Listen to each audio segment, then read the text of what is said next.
Sorry, guys. We could only get Rosberg. These are billionaires throwing money at each other, like having a money fight. Oh, fucking hell. We're literally making everything up. He's much uglier than you are. Don't sell yourself short. All things that could happen, but probably won't. Ladies and gentlemen, welcome to the Idiots of F1 podcast. Woo! Together, three everyday fans, united by an amateurish and mostly uneducated love for Formula One, are on a mission to obnoxiously share their insights and opinions with everyone that will listen. With next to no strategic or technical experience, each show will digest the latest on and off-track news, controversy, characters and gossip in a bid to help break down the complexities and barriers of one of the world's most entertaining sports. This is where you put the sound of the tyres getting... And then we cut to a different section. Sitting with me today, thanks to the power of the interweb, are my good friends and your racing crew, your other resident idiots, Digby and Ev. Digby, Big Red, hello. How are you, mate? Welcome to the show. I'm good, a bit sickly, but I'm feeling pumped for F1. It's got me feeling better. So You got the spicy cough, mate. very spicy cough. And Ev, our resident F1 expert. How are we? Lovely to be in the pleasure of your company. Are you well, mate? I'm well now that the season's about to start, I'll tell you that. So we've got a huge amount to cover off, and we're going to work our asses off to squeeze as much of it into, we'll say, 20 to 25 minutes. So if you're in the train, if you're in a car, if you're having a cup of coffee, buy yourself a few extra minutes to make sure you get to the end of this episode. And for those playing at home, we're predominantly going to use our time together to get you up to speed with everything we can that we can predominantly think of before round one, which is actually kicking off by the time this is released tomorrow in Bahrain. For those based in Down Under, which is where we are, you'll find that hitting the screens late Friday night. Lights out, and away we go. So looking at today, we're going to cover off a recap of last session. Bethan. We're going to touch on what's happened and since changed throughout the off-season, and we'll round out what to expect from 2022. And before you all worry about this becoming, far too much about technical racing, don't fret. We're going to try our hardest to all but be done for libus as we look to offend as many people as possible along the way. I'm looking at you, Diggs. We've actually also got a couple of idiots first too today. Coming up in the episode, we're also going to have our Has You Been Paying Attention quiz. I'll touch on that in a little bit, but something to whet people's appetite is nothing like drawing out the rivalry of you two, and we're going to put some big numbers on the line here. We've got our Ollie's odds for round one, so where we actually unofficially seek to make everyone rich by following our tips, and what's Verstappening. So we'll round up where we go toe for toe. Well, actually, you two will go toe for toe in terms of what's making headlines in our, I guess you could say, our very own version of Pardon the Interruption. So, look, there's quite a mouthful to really get through. Lots has happened between Dreeks. We've got lots to catch up on. Diggs, Ev, anything you guys are bursting about wanting to talk about today? I think it would be remiss of us. I don't know how to say that. Anyway, it would be... No. We just started a podcast and can barely speak English. This is an audio-only format here. It would be silly of us not to talk about last year's Hamilton versus Max. Certainly after watching Drive to Survive. Oh my God, there's so much to talk about. So many... I've changed my point of view completely about the last round. Well, not completely, but I've been swayed completely. I'd love to talk about that. And just for everybody at home, that takes a lot for Digby to change his opinion or his mind on something. So, well done, Netflix. Well, I usually don't express my opinion unless I feel so strongly about it. So, yeah, to Netflix able to do what rational argument hasn't been able to up until now. Yeah. And Ev, what about you, mate? What are you looking forward to covering off today, pal? Well, let's not leave the audience in suspense then. Sounds like you have a lot to talk about, mate. What can I say? Ev, the fans eagerly waiting at home the words of your gospel, give us the short story of F1 2021. The short story is Max gave Lewis a run for his money. Two different driving styles, one kind of overly aggressive, the other a bit more passive. And a bit more kind of intelligent in a sense. So, last year came down to final race, hugely controversial, question mark around Lewis, kind of being robbed. Was he robbed? Can we? Where do we sit as spokesperson of the unofficial F1 podcast, I think he was robbed. 100%. 100%. Yeah. Oh, you could watch. In fact, someone put it brilliantly. I can't remember who said it, but the only person who gained any kind of advantage about that last situation was Max. Every other driver was disadvantaged, especially Lewis. And if you wanted any evidence that they don't want Lewis to win, that's it. They can't hide it. Ev, on Drive to Survive, there was a quote. I can't remember it verbatim, but it came from the now CEO of F1, who was ushered in last year, who used to be head of Ferrari. You know, he was quoted as saying something about how important the integrity of F1 racing is, and that, you know, the competition, you know, it's vital. Did they prioritise, I guess, TV for the sake and the authenticity of the sport with what happened last year? They have an internal review that's been going on that's getting published, I think, this Friday or Saturday. It's just taking them a really long time to get around to it, and conveniently it's coming out at a time where it will probably just get kind of brushed under the carpet because just we'll bury it in round one. Yeah. I think they've already come out and said how, and the whole industry has also come out to agree that it was egregious. And I think at the time it was like, I was excited, it was exciting. But like a week later, I'm sitting there going, fuck, the F1's just totally fucked this up. Like, it's clear they've shown their motivation, and their motivation isn't the sport, it is the money that they get, which is not surprising. Like, look at all the look, it's the commercialization of sport, right? Like that was their chance to prove, like, to kind of go, oh, no, like, we would never do that. And even Massey's explanation to Toto, like, he didn't know what to say. Oh, it's called a motor race.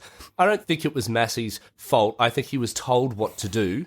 I think would you be willing to go on the record and say that maybe Michael got a phone call just before those last couple of races and said, let the boys race? 100%. There's no way he made that decision on his own. You know, let's just quickly talk about last year. Best teams, best drivers. Let's put Max Verstappen and Red Bull out of that conversation right now. But who stood out to you and why? And you know, who should everyone be looking out for this year? I think it's disappointing with McLaren and Daniel Ricciardo, and we didn't get what we were expecting. Everybody was expecting. Were we expecting more? These two boys to be. I think there was a bit of hype about him coming to McLaren. Yeah. You know, McLaren were on their way up in the season before, and I know.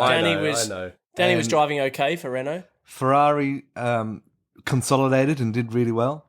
I think they finished third in the championship constructors. They did, surprisingly, they did. Yeah, and their drivers are clicking. Like, you can see that there's really good positivity in the team. Yep. George Russell going to Mercedes is obviously big news. Yeah, Georgie. Yeah.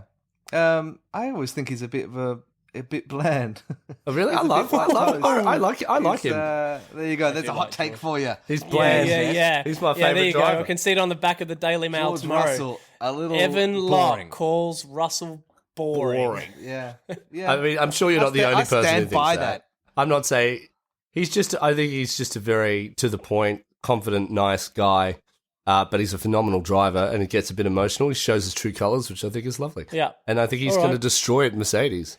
The other big thing to call out from last year is the reality that it was the last year of the cars. You know, there was a huge focus on 22 development. So again, for those new to the sport, you know, what is it? Every, say 5-6 years, they kind of introduce new rules and regulations and technical requirements for the cars. And so we're on the edge of seeing the birth of a brand new type of car, last year was the last year of the previous generation of cars, and admittedly there were a lot of teams that had called out that they'd stopped worrying about last year before last year kicked off because they were focusing on this new generation. Yeah, Haas. Well, look, I mean, they've been unapologetic about it, calling out the fact that, you know, we're focusing on 22, so it puts huge amount of pressure and expectation on these teams for this year. Some would say too much pressure. Lots happened on track.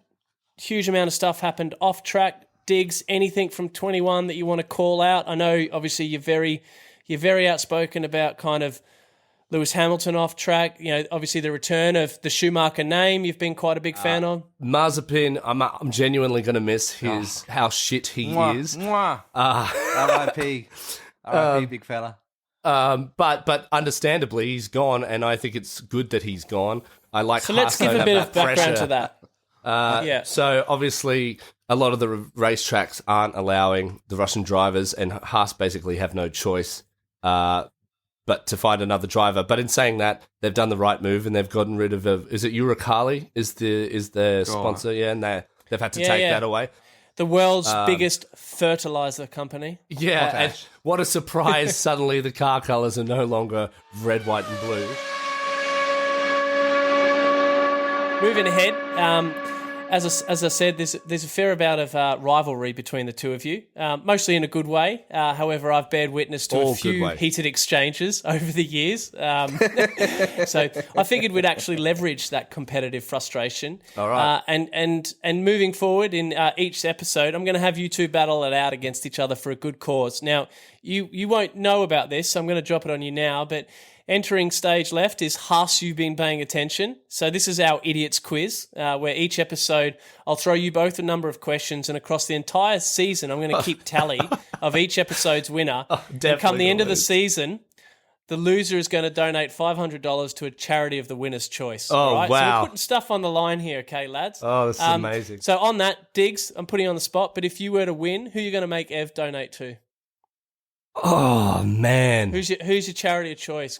Ooh. Can it be like, yeah, right. I mean, I've got like... And it can't be Evan.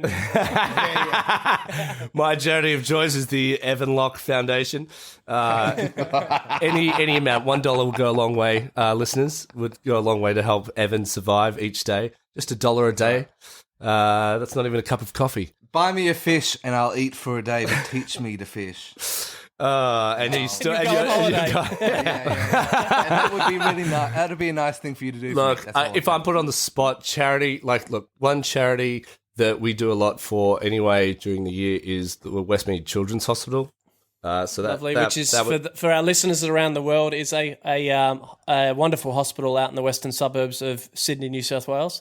And Ev, mate, you got a charity in mind that you're gonna, because I'm guessing you're gonna win. Yes, this, so right? make sure this is a good one, Ev. Yeah, I wanted. I had a charity in mind, and now that I've heard, and it can't be you. Now that I've heard that Digby's changed his tune, it's less ironic. But Changed my it would tune? Be nice. Oh yeah, nice I to, get it. I know where you're going. To donate a little bit to the Lewis Hamilton's Foundation. Oh, thanks. Oh, Brilliant. Well, actually, look, we joke, but they do some amazing work, and yeah, that's right. yeah, we'll find a way to spread the information about what they do. And I don't know, maybe we'll do We'll talk. or something. We can just talk about it each episode. So excitingly, and again, this is a new one for you guys, but we're actually going to give our listeners the chance to get involved by either submitting questions or by getting on the show and representing either Ev or Digz for a round. Amazing. So if you think ding ding, if you think you've got what it takes, or you simply just want to fuck it up for either of them, jump on our website, idiotsoff1.com, scroll halfway down the first page and drop your details down, and we'll be in touch to get you on the show. And I think, lads, if we can actually manage to get a sponsor, or Digz, when you're up and about with your gigs and raking in the cash, we may even throw in some Idiots of F1 merch for any winners that take you idiots down. Yep. All right, so to the quiz. We've got 8 questions, boys. The first to the buzzer will get a swing at the question. You get it wrong, and it's a free hit to the other. If you guys could test your buzzers, whatever you want. So, Ev, can we hear what your buzzer is, please? Buzz. Buzz. Brilliant. Yeah, okay. Like a little bee. Digz? Digby. Oh, come on. I honestly had in my head that you guys would come up with something so stupid and obnoxious. I changed my buzzer to also be Digby. Okay. No, don't. It's going to make it really hard. Let's go. All right, here we go. Question 1. Which Spice Girl is involved in F1? Digby. Well, that was Digby. It's, Ginger Spice, Geri Halliwell / Well Warner. done. Well done. There you go. Look, it's a bit of everything. Even the kind of That'll be the one pop question. lovers come to the support. Yeah. All right. Question 2. Who said this at the end of last year? Yes, this is only the beginning, sexy boys and girls. Ooh. Who's what? Can I say that? Can I Yeah. say that Digby said that last year? No, it's one of the drivers. Nice try. Okay. You're out. I'm not wrong. I'm gonna say Oh, come on. I'll have to take a stab. Vettel. Maybe I should have done it in a Spanish accent. Should I try and do it? This is only the beginning, sexy boys and girls. No idea who that is. No, neither do I. Yeah, I've never been good at accents. That was Fernando Alonso. All right. Wow, okay. Question 3. Lewis Hamilton took his 100th career pole in F1 at what track last year? Digby. Figures. Russia.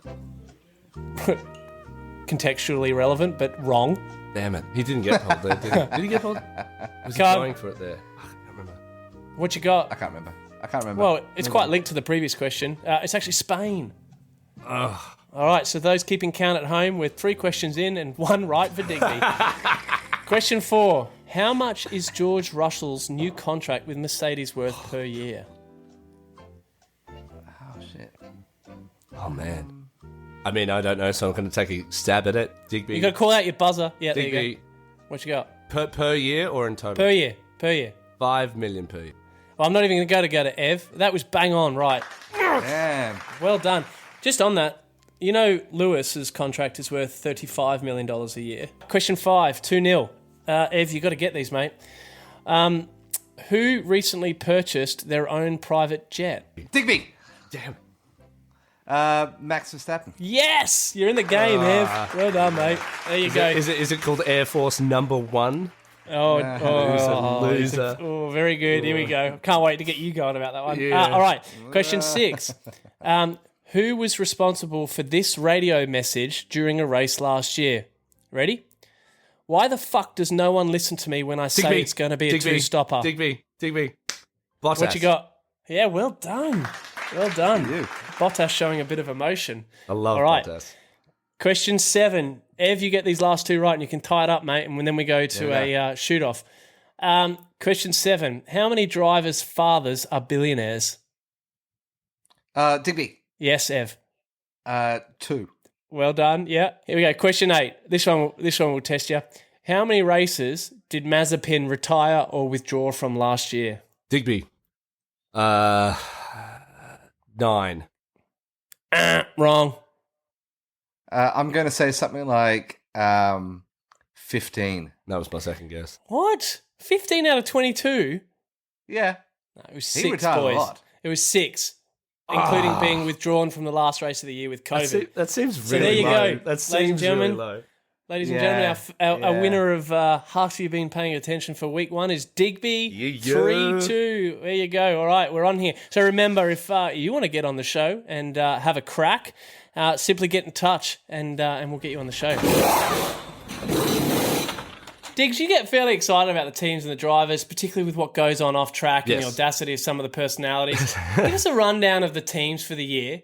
And probably before doing that, can you just explain, in the typical idiot's guide of F1 fashion, a very loose introduction to the structure of an F1 team and predominantly how it all works. Right. So you have 10 constructors or 10 teams. That's your Mercedes, McLaren, Alpine, etc., Ferrari. And throughout the year, they all are fighting for what's known as the Constructors' Championship. So all the points that all the drivers earn by winning or placing goes towards their team. And that's where all the money is. That's where all the money is. That's where all the money is. So the better your team is doing, the more money you have, the better drivers and better technical advancements for your car. So each team is made up of 2 drivers. So for instance, we have McLaren, and that's made up of Norris and Ricciardo. So they're vying for the drivers' championship. So Ricciardo wants to get as many points as he can to be the best driver in the field. But those points, combined with Norris's points, go towards the Constructors' Championship. Yeah, and look, that at the end of the day is the most. We all get caught up on the glamour and the the allure of the champion, the single champion. So Lewis Hamilton, obviously being that 7 times, equaling Michael Schumacher's record. However, from a team perspective, it's really important that both drivers perform and deliver them the most amount of points possible, so that Exactly. they feature the highest in the Constructors' Championship. And ultimately, the higher you finish in the Constructors' Championship, it can be worth tens of $millions between one place and another. So, and it's important to note that just because they're your teammate doesn't really mean that you're a team, so to speak, because you're driving because they do tend to race each other. You want to be the best person in your team. So some drivers tend to go all out for themselves, and other drivers, do work as a team because they understand that at the end of the day, if both of you are performing well, even if it means you come off second best, it's better for the team. And any new teams or new drivers that you want to specifically call out? The totally new team is Alfa Romeo. You've got Bottas in there now. And is it Zhou or Zhou? I don't know how to pronounce that. Zhao? I'm not Zhao sure. from China. Jesus. So that's a there you go, ladies and gentlemen. That's the epitome of professionalism right there. All the bases. We covered all the bases. Right. Okay, so are we? Look, strategically, a lot of benefits for the F1 to bring in a driver from another massive international market. But that's nothing new. They often pick their drivers based on the money that they bring in with them. That's right. But you still got to be good. Let's move on to the next team. So this is one I'm actually genuinely excited to see how they go after watching Drive to Survive and seeing the dynamic Jost Capito. Is it Jost Capito? Is that his name? Yep. For Williams, he's great. I think he's going to help Williams a lot. We saw a few results last year, but having Latifi Alex Albon. Albon's now on the team. I know. We all know I'm not a huge fan of Albon, but who knows? Maybe he'll pull a Gasly and start performing really well with no pressure. He's a good driver. I think he just had a very difficult isn't even car. a big fan of Alex Albon. So that's a team I'm hoping we can allegedly keep an eye on. Well, no, she got convicted. There's no allegedly. Let it go. Come on. So She was found guilty. So this is hard for me to say because I'm not a Mercedes fan, but I cannot wait to see Hamilton and Russell race this year. Or especially with all the sandbagging that Hamilton said, no, car's just not doing that well. I'm going to have a really hard time winning any races this year. It's impossible to drive this car as I get my 150th pole. Look, but just on that, so there's a lot of concern coming out of Mercedes camp about just how far behind the mark they are of Ferrari and Red Bull. But the reality is Mercedes got testing wrong last year. They got development wrong, and they were weeks and weeks behind everyone else, which is why Lewis took so long to catch up in the comp. So it's a genuine concern, no? They're the Roger Federer of the F1. No matter how badly they're doing early in the game, they always manage to come back because they are the best. They are so good. It would be surprising if they didn't improve quickly throughout the first half of the season. George Russell is clearly a phenomenal driver. He's shown that with a Williams car that he can do great testing times, he can do great qualifying times, and he has great races. To score any points in those cars was a feat in itself. Put him in a Mercedes, and he was, start to finish, the best driver on the paddock. So now we get to see him drive with Lewis. It'll be really interesting to see how Toto treats them as a team. Will it always be, we've got to put Lewis at number one, or is it just going to be whoever's winning in after that first half, they're now the priority driver? I have a feeling that Mercedes will be doing everything to get Lewis his 8th world champion this year. So do I. And George would have come into that team knowing that he has to play second fiddle to Lewis for now. But I would say he's the future of the team. He's the future he of is. the team. And I think he's a really humble driver, and he will do anything he can to help the team. I don't think any of them are humble. All right. Ev, probably the most important thing about this new season, and definitely the most talked about thing in the last few years, is obviously the changes in rules and specs for the cars. Season 22, we've said we'll see the introduction of an entire new design and developed F1 car. Why has the F1 done this? To change things up, I guess. We've had the old cars have lasted about 10 years. These new ones should have come in last year. What does it mean for racing? Postponed. What's it in 30 seconds? What is it actually going to mean for the product that we'll watch? It's easier to follow the cars. The air is a lot cleaner. As in behind car the cars. behind to follow, not for us to follow watching TV. Yeah. Yeah. And one of the things that's come up, which is it's the first time I've ever seen it, but it's obviously because of the new aero of the cars. It's what they're calling porpoising. So I want to say like a dolphin. The cars are bouncing. Clearly a substantial unintended consequence there. There's also been a lot of talk about the fact that the clean air is as much a problem as the dirty air. Are they at risk of undermining all of these rule changes to allow better racing, or will that all get sorted? it'll all get sorted. Some of the teams have already done a good job in sorting out the porpoising. I guess the question will be how much does it translate to the weekend based on the reality of what's actually there versus what we've seen. Looking for season 22, we made a call on some predictions in our podcast intro, which you will also find listed with this episode. We've seen testing kind of roll out. We've had a lot more access and understanding contextually to where everyone's at from a team's perspective. Where do we think things are going to fall, having now seen the cars and seen them in action? From you both, who's going to win the Constructors' Championship? Testing's told me very little. I never know what to trust in testing, so my decision remains the same. I said Mercedes will get Constructors, and I think Russell Championship. I think it can't be overstated how impressive Ferrari have been in testing. Really good speeds and really high lap numbers. That's all you could ask good for. Drivers, right? Aren't Carlos and Charles just amazing drivers? Yeah, a really good positivity in the team. They're a bit of an underdog. So you making a call on Ferrari? I don't think that they've got the legs to do it for the whole season, whereas Mercedes have a lot of experience of winning the constructors and also coming back from a deficit if needs be. It's not like they collapsed under the pressure of Red Bull. Well, they still won They still won constructors last year. So neither of you are giving Red Bull the nod for constructors. You don't think they've got it in them. Who's going to win the drivers' championship? I'm sticking with Russell. I think it'll be Lewis again. Yep. All right. So we're calling Mercedes double again. We're boring. Yeah. We're boring. Really boring. Who's going to be the most improved? Schumacher. Yeah, Schumacher. Good call. I reckon keep an eye on Albon. I think he'll do a great job this year. And who's going to be the biggest loser? Who's going to fall from grace the hardest? Max. Oh, wow. Okay. Big call. That's a big call. Even if he comes second, that would be as humiliating as coming last for him and Christian. Fair point.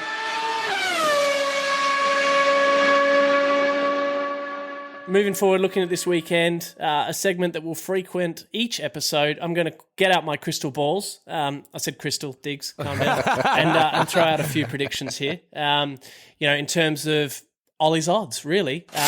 What you listeners do with them is completely up to you. It's all gut feel, completely subjective, and mostly made up, so it's likely to be as right as any other tipping expert.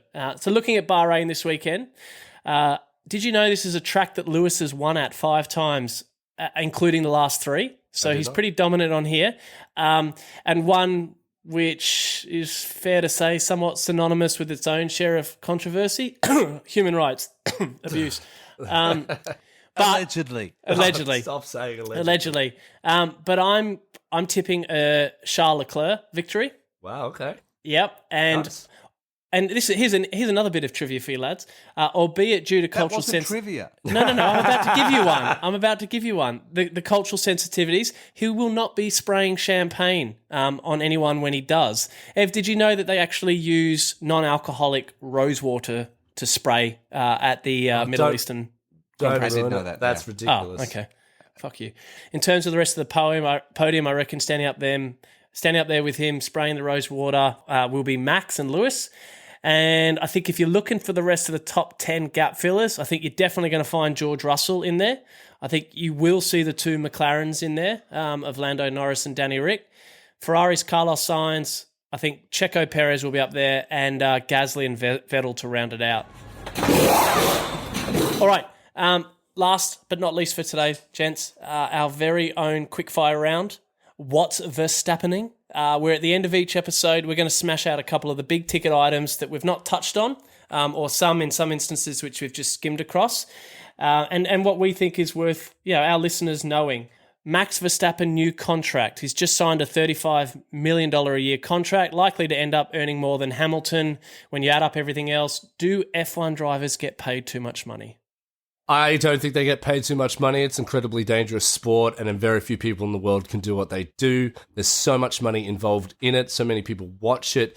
So I feel like if it wasn't so death-defying, maybe they get paid a little too much. It's not like football players who get a breeze sweeps by them and they pretend to injure their ankle. These guys could die in any race at any time.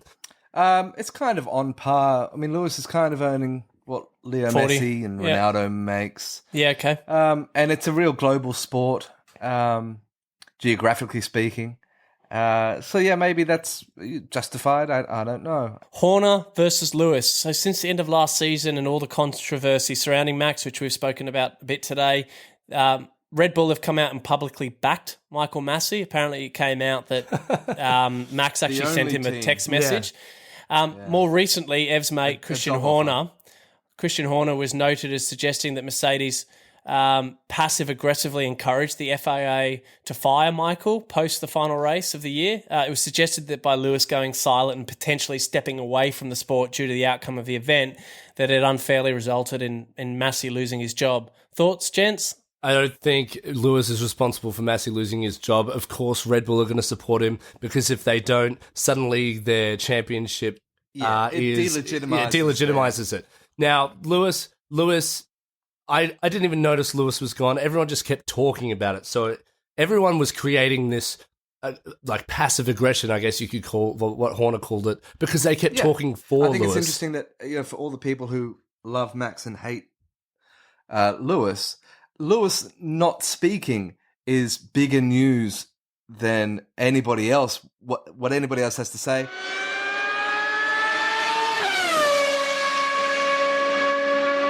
Well, that's it for today. A huge episode with huge amounts crammed in. Thanks to everyone for listening. If you've had a giggle, you've learned something, you've been offended, or you violently disagree with anything we've said, make sure to review, share, and get in touch. Check us out at idiotsoff1.com. Digz, will you throw out the Insta handle, please, because I don't know it? At Idiots of F1. Brilliant. We'll be on Twitter by the number one, race not the word. Tomorrow night.